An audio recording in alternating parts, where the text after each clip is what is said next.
The sound of rain on Kamino was constant, rhythmic like a warning. Obi-Wan Kenobi had arrived on the planet after following murky clues of a conspiracy forgotten in the Jedi records. The investigation into the origin of a poison dart had led him there, but instead of simple answers, he found a disturbing revelation. As he walked through the white, silent corridors of the facility, he felt the Force tremble around him. Something in that structure hid more than weapons or soldiers. There was a secret buried there by ancient and dangerous intentions. The administrative assistant of the cloning station guided him to the main chamber with the same ethereal serenity that characterized her people. The doors opened, revealing a vast hangar full of soldiers' information. But when Obi-Wan looked closely, the impact struck him like an icy blade. Every face, every body, every expression were of Anakin Skywalker. There were thousands, variations of the same gaze, the same blood, the same potential. Obi-Wan felt his stomach sink. His Padawan, the Chosen One, had been multiplied into an army without anyone knowing. Obi-Wan observed the training in absolute silence. The clones moved with terrifying precision. They dodged simulated fire, dismantled droids in seconds, climbed structures with supernatural agility. It was Anakin, but without soul, without history, without choice. Every movement reflected his natural abilities. Some showed traces of his impatience, others his latent fury. It was like seeing distorted echoes of the boy he once met on Tatooine. The feeling was unbearably uncomfortable. The clones also showed minimal use of the Force. They weren't able to move large objects, but they could foresee things that were about to happen. The project started many years ago, explained the Prime Minister of Kamino. A great Jedi Master came to us with the request to create an army for the Republic, and so we did. Everything was ready to begin. We used a bounty hunter as a base, but when we were about to start, the Master returned accompanied and with a new DNA sample. He said this specimen should be the perfect base for the war to come. Obi-Wan frowned. Accompanied by someone? Who? The answer was evasive. He wore a hood. The companion came only once and never showed his face. He delivered the material and ordered us to begin immediately. The Jedi stepped back, trying to digest the absurdity. How did no one on the council know about this? Who delivered Anakin's blood? And with what purpose? Returning to his ship, Obi-Wan contacted Coruscant. The discussion with the Jedi Council was long and tense. Despite the obvious disturbance that this revelation caused, many masters couldn't ignore the potential of the project. The power of a single Anakin Skywalker is already incalculable and very hard to contain, argued Mace Windu. Imagine thousands. If something goes wrong in the mind of this confused young man, we could unleash great evil. However, the Senate found out, and due to an appeal from the Chancellor himself, the decision was made. The cloning of Anakin would be approved, but under extreme surveillance. It was a risk that the imminent war against the Separatists demanded. When Anakin arrived on Kamino, his eyes immediately froze. He walked slowly through the corridors, surrounded by copies of himself. Some looked at him with reverence, others with curiosity. It was like walking through a fever dream. "They are all me?" he asked in a low voice. Obi-Wan nodded, but his gaze didn't hide the discomfort. "You are the origin." Master Yoda watched everything with attentive eyes, without passing judgment. The Force vibrated differently there, as if it were out of balance. In the following days, Anakin became directly involved with the clones. He observed, corrected, taught. And more than that, he was admired. The clones began to call him Father. It was a relationship that surpassed military hierarchies. It was emotional, almost spiritual. Obi-Wan believed this was due to Anakin's own wild and impetuous side, but he tried to remain objective, even though he couldn't ignore the bond that was forming. "They were created from me. It's only natural that I understand them better than anyone else," Anakin said after a few days, having bonded deeply with his thousands of versions. To him, it seemed like the fulfillment of a destiny. It was during one of these training sessions that tragedy struck. An urgent message was received amidst the combat instructions. Master Plo Koon had been killed on Geonosis during a secret mission against Separatist forces.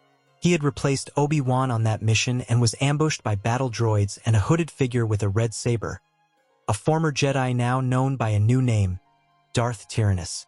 The loss deeply shook the Jedi. It was confirmation that the war was no longer approaching. It had already begun. Obi-Wan, dismayed, reflected on what they had allowed to grow. We are creating an army with the power of a chosen one, but without the necessary balance to understand that power, he said to Yoda. The small master said nothing. His eyes were fixed on Anakin, who remained among the clones like a revered entity. Every step he took was followed. Every order, obeyed without hesitation. That was not just an army. It was an entire generation molded from a single man. And now that they knew what happened to Plo Koon, they also knew where to strike. The dust of Geonosis had barely begun to settle when the transport ships descended onto the planet's red fields. The Jedi, who were being cornered by separatist droids, looked to the sky and saw a force emerging that they did not recognize, at least not immediately. When the ramps opened, the visual impact was overwhelming. Thousands of soldiers marched in perfect formation, all with the face of Anakin Skywalker. It was like watching a nightmare become real, or a distorted prophecy taking shape before everyone's eyes. The silence was broken by a rain of bluish laser fire. The rows of droids fell one after another, without a chance to react. The clones advanced as if guided by a single mind, swift and relentless. The Jedi, who fought alongside them, could not hide their perplexity. The Separatists, realizing they were facing an army formed in the image of the Chosen One himself, and that their droids were being turned to scrap one after another with ease, began to retreat in panic. No strategy worked, no attack pattern held against the human tide of destruction that was rising. Anakin's clones exhibited unique characteristics. Although none of them had full access to the Force, their capabilities were notably above standard. Their reflexes were faster, their actions more instinctive. They were aggressive in their advance but surgical in their executions. With their blasters, they took down entire rows of droids without using lightsabers, keeping their distance, protecting each other, and adjusting their movements with precision. In each strike, they seemed to predict the enemy's steps before the metal could react. At the center of the tactical command, the real Anakin Skywalker led with an almost supernatural vigor. He wasn't just the general, he was the symbol. The clones followed him with blind devotion, calling him Father. He marched among them naturally, as if he had always been made for that. His commands were followed without hesitation, his strategies adapted in real time by the soldiers themselves. The victory on Geonosis was considered overwhelming. On the battlefield, it was as if every clone were an echo of his mind. That adoration began to inflate something inside Anakin that the Jedi Masters feared. Uncontrollable pride. Obi-Wan watched with growing concern. With each victory, the shine in his Padawan's eyes became more intense. Padme, when she saw Anakin addressing the soldiers, noticed a tone she had never heard before. It wasn't leadership, it was something more. Anakin was beginning to see them not as soldiers, but as parts of himself. "They understand me in a way no one else does," he would say, as if justifying the emerging symbiosis. Obi-Wan, for his part, saw in that the prelude to something dangerous and hard to contain. As the war spread across entire systems, curious reports began to surface. Anakin clones assuming command positions without superior orders. Missions being won with tactics not taught in training. Small groups of clones improvising ambushes, acting on instinct, making decisions that revealed independent consciousness. There were even isolated reports of some clones showing uncontrollable rage upon seeing their brothers fall in combat. A rage that, in intensity, mirrored Anakin's darker impulses in his most critical moments. The Jedi Masters began to debate in secret. Was the multiplication of Anakin's power getting out of control? These clones, born from a being destined for a balance he himself did not possess, could be inheriting more than just strength and skill. Were they also replicating his conflicts, his fears, his wrath? A group of Jedi observers was assigned to investigate the out-of-pattern behaviors. But the more they watched, the more they realized the clones were changing. They were becoming unique. They were becoming unpredictable. However, they all still revered Anakin, the father, and he welcomed them as if they were sons. On Coruscant, Master Yoda and Mace Windu met in secret to discuss the risk.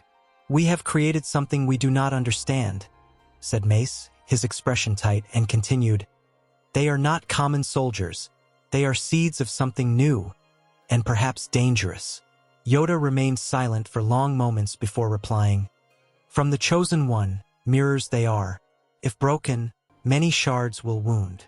The possibility of shutting down the project was put on the table, but the political and military consequences of such a decision were nearly unbearable. The Chancellor himself was a solemn supporter of the army of Anakin clones, and the Masters knew he would be against the idea. That same night, Anakin passed through the corridors of the Jedi Temple and, as he approached an isolated meeting room, heard fragments of the conversation. Deactivating the army? Too dangerous. Anakin might react. He stopped for a moment, absorbing each word. A chill ran down his spine, and for a moment, the bond with his clones seemed to pulse inside him. He returned silently to his quarters, but something had changed. Distrust began to set in, and within him, the seed of rupture began to sprout. The battlefields continued to fill with glory for the unbeatable army of Anakin. But deep down, each victory was also one more step toward something greater and darker. The Republic applauded. The Senate celebrated. The Jedi hesitated. And Anakin Skywalker, alongside thousands of versions of himself, began to feel less like a warrior and more like a prophet of war. The signs that Darth Tyrannus was reorganizing his forces began subtly. Coded transmissions, suspicious movements in isolated systems, droid factories returning to maximum production. But it didn't take long for the threat to become explicit. A new siege was launched on Ordantel, and Dooku, leading an immense battalion of droids, unleashed a devastating attack on the Republic's outposts. The Jedi Council reacted urgently, sending what had become its most lethal trump card, Anakin Skywalker, accompanied by thousands of clones bearing his face. The arrival of the Skywalker army was a spectacle of tactical brutality. The ships piloted by Anakin's clones dove between squadrons of flying droids with unsettling precision. Their reflexes were superior, their decisions nearly intuitive. On the battlefield flanks, infantry soldiers crossed trenches as if they were immune to the fear of death. They did not hesitate, did not retreat, did not doubt. They were pure efficiency. Dooku barely had time to react. His automated generals could not predict or contain the advance of the Chosen One's replicas. It was like fighting a force of nature. But even genetic skill was no immediate match for the power of the dark side. When the clones reached Dooku himself, they encountered fierce resistance. The Sith activated his red lightsaber and blocked with lethal elegance every shot fired from the dozens of blasters around him. He moved like a cutting shadow, dodging with swift spins, slicing down soldiers with surgical precision, unleashing powerful lightning, and hurling massive objects with the Force. As coordinated as the clones were with synchronization and technique, the absence of full instinct from the Force made them vulnerable. And Dooku, a master of the dark side, exploited every flaw with cruelty. It was in that scenario that Anakin and Obi-Wan arrived. Smoke covered the horizon, and the bodies of clones lay scattered like silent witnesses to Dooku's power. Anakin disembarked with his saber already ignited. His eyes narrowed. When Obi-Wan tried to caution him, Skywalker was direct. "They died for me. He will pay for each one. And leave this to us, Master. You would only get in the way." The coldness in his voice made the Master shudder. Without waiting, Anakin advanced, and the remaining clones followed him. Obi-Wan, hesitant, stayed behind, feeling useless for the first time in years. The battle that followed was fierce. Anakin and his clones surrounded Dooku with such overwhelming force that the Sith was forced to retreat. Blue and red sabers clashed furiously, while blasters fired from all directions. Dooku tried to resist but kept losing ground. When Anakin managed to disarm him, cutting off his hand, the clones acted on impulse. Without any order, they opened fire simultaneously. The Count's body was thrown to the ground, pierced by multiple shots. Anakin remained there, watching the enemy die without moving a muscle. Palpatine didn't need to say anything and didn't think it was a wrong action. The decision had already been made, and the father supported the decision of his sons. The mission instantly became legend. The broadcast spread through the Senate, across the systems of the Republic, and even among the Jedi. Anakin Skywalker had led an unbeatable campaign, destroyed the Separatist offensive, and defeated Dooku himself. But Obi-Wan didn't feel victorious. In a meeting with the Council Masters, he revealed his unease. The clones didn't wait for orders. They killed Dooku on their own even after Anakin had defeated him. Anakin didn't reprimand them either. Yoda's response was a heavy silence. He said the Master was right to have doubts. Mace Windu narrowed his eyes, concerned. The Vapad Master reminded everyone that he had been against this idea from the beginning. They call him father, but he sees them as sons. Sons molded in his image. This surpasses any military command, said Master Windu to conclude.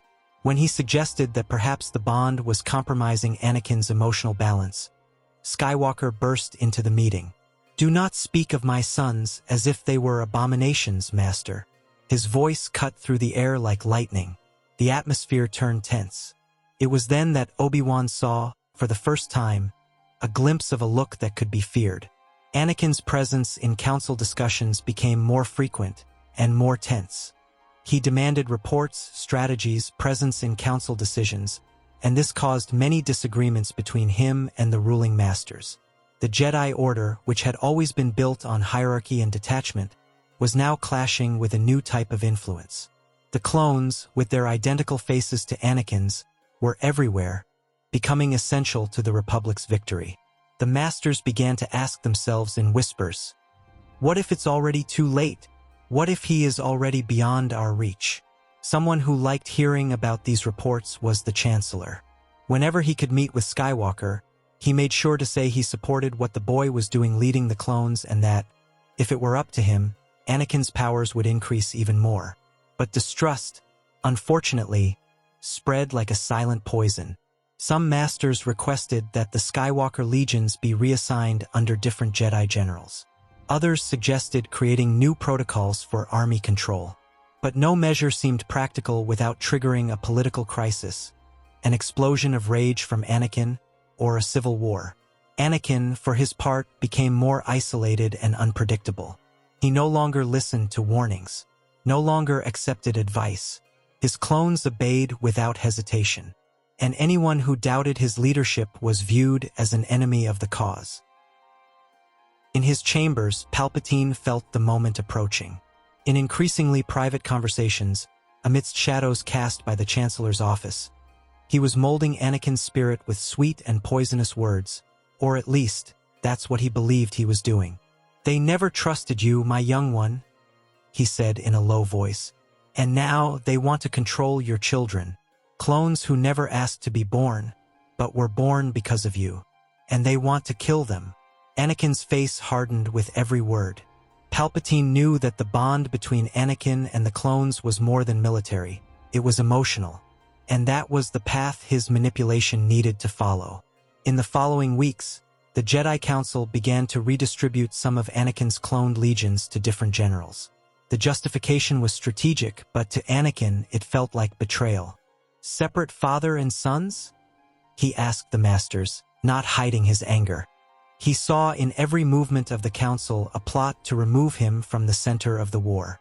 He began to speak out loud what he had previously only thought, that the Jedi didn't understand the true power they were denying. Obi-Wan tried to calm him, but was met with a wall of distrust and resentment. The first insubordinations emerged discreetly. One unit of clones refused to follow direct orders from Ki-Adi-Mundi, accusing the Jedi Master of deliberately putting cloned lives at risk. In another system, a squad refused to leave Anakin to accompany another general. Small mutinies, controlled with great difficulty, began to multiply. The excuses were technical, but the motivations were clear. The clones recognized no other leadership than the one reflected in their own face. With his mind in turmoil, Anakin made a drastic decision. He would return to Coruscant to protect and keep his clones close, away from the Council's reach. He gathered his most loyal legions and landed in the Senate as a wary warrior, carrying on his shoulders not only the burden of war but also the fear of an invisible conspiracy. Obi-Wan tried to stop him but was ignored. "They won't separate me from mine. Not anymore." The galaxy saw him as a hero, but inside the Jedi Temple, many already saw him as a threat. In a revealing conversation, Palpatine believed he had finally conquered the mind of the original Anakin and showed another part of the game. There's a hidden protocol within the clones, something we call Order 66.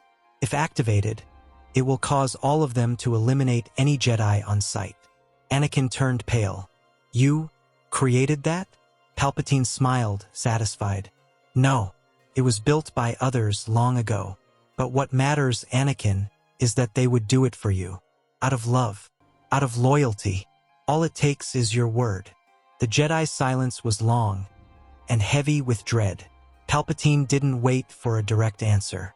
He ordered Anakin to give the command that the Skywalker clones should eliminate the Jedi. But something unexpected happened.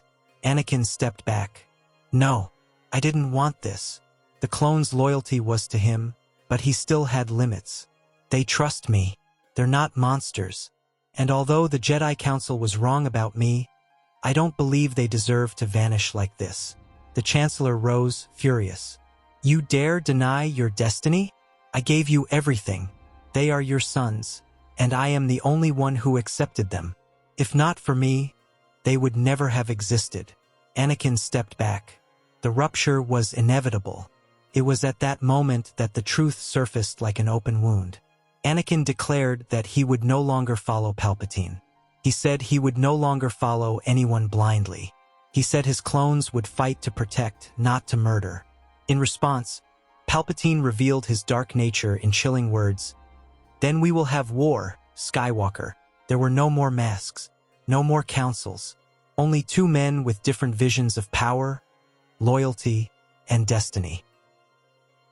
Anakin gave an order and the doors of the Chancellor's chamber exploded with a deafening roar. From the smoke and debris emerged his personal guard clones, marching with lethal precision. Anakin drew his blue saber and announced Palpatine's arrest, but the Chancellor used the Force and hurled several clones against the original. Anakin shouted another order and one of the clones activated the communicators to inform that the Chancellor would be arrested right then and there. Without wasting time, the Chancellor entered battle mode, and red energy bolts flew against marble columns and spotlights crashed with impact. Palpatine, standing in the center of the hall, raised his arms and unleashed his fury. Blue Force lightning tore through the air. Anakin didn't hesitate and led the assault against the Dark Master of the galaxy. The clones kept arriving and increasing in number. Then they opened fire in coordinated waves, surrounding Palpatine from multiple angles. The Sith responded with violence. Lightning bolts leaped from his fingers like electric serpents, cutting through the advancing troops. Using the Force, he brought structures down onto the soldiers, created energy walls, and at one point, shoved Anakin violently against a pillar, nearly knocking him off the Chancellor's tower. But young Skywalker held on. His eyes were ablaze, not with hatred, but with protection for those who followed him. The battle spread throughout the Senate level. Amid the chaos, one of the clones, fallen among the rubble, aimed with precision and fired. The shot pierced Palpatine's left knee, causing the old Sith to fall with a howl of pain and fury. Staggering, he kept fighting, but his movement was now limited. For the first time, he seemed vulnerable. Even so, his rage made him dangerous. With clenched teeth and a contorted face, Palpatine gathered the last reserves of his energy and unleashed a sequence of lightning bolts so intense that dozens of clones fell, screaming. But before the attack could become fatal, Anakin threw himself in front of his troops with his saber raised. The blue blade intercepted the lightning, generating a storm of light and sound. The forces of darkness and light collided in the heart of the Senate. Palpatine's face began to deform. The energy he was releasing corroded his skin, melting his features into a grotesque mask. As he spat lightning, he also hurled words. "You were mine. I created you. Without me, you are nothing." But Anakin held firm, feet planted on the ground, saber still steady, eyes locked in. Behind him, more clones advanced again, reorganizing with discipline and restrained fury. Palpatine knew he would not be able to stop them for much longer. The inevitability of his fall was approaching. And it came. Anakin, still holding back the lightning with his saber, looked to the clones and nodded. The silent order was enough. In unison, more clones arrived and dozens of blasters were raised. In seconds, the sound of gunfire filled the room like metallic rain. Palpatine was hit from every side, his body twisting under the impact of the blasts. No mercy, no pause, no room for pleas. The all-powerful Sith was mercilessly riddled by Anakin's children, who kept firing until every trace of the threat vanished into smoke and silence. After the confrontation, Anakin contacted the Senate and the Jedi Council. He gathered evidence, recordings, holographic logs. He showed what had happened. The truth about Palpatine, the attempt to execute Order 66, the plans for annihilation. He was heard with attention and caution. Many considered him a hero. Others, a living warning of what the Republic had nearly become. The fear of reprisals against him and his clones still lingered in the air. And for that reason, Anakin declared he could no longer be part of that system. The conversations with Obi-Wan, Mace, and Yoda were deep but tense. The old master tried to understand his student's choice. "You saved us all, Anakin. But now, are you running away?" Skywalker replied with serenity. "No, I'm just going to take care of mine. They're all I have. And I know their lives won't be as long as ours, but I won't let them be hunted down out of fear of reprisal." Yoda bowed his head. He knew the bond created between the Chosen One and his clones could never be undone. And he also knew that forcing him to stay would be repeating the mistakes of the past. Obi-Wan embraced him one last time in silence. It was a farewell without promises. Then Anakin left. He took with him thousands of versions of himself. He traveled to the far reaches of the galaxy, where he founded a new base, far from political eyes and Jedi disputes. There, he created a home for the Skywalker clones, a refuge where they could live out their days away from war. It wasn't an empire. It wasn't a temple. It was a community formed by one soul, replicated in distinct bodies, united by a single will, to live in peace with who they were until the end of their short days.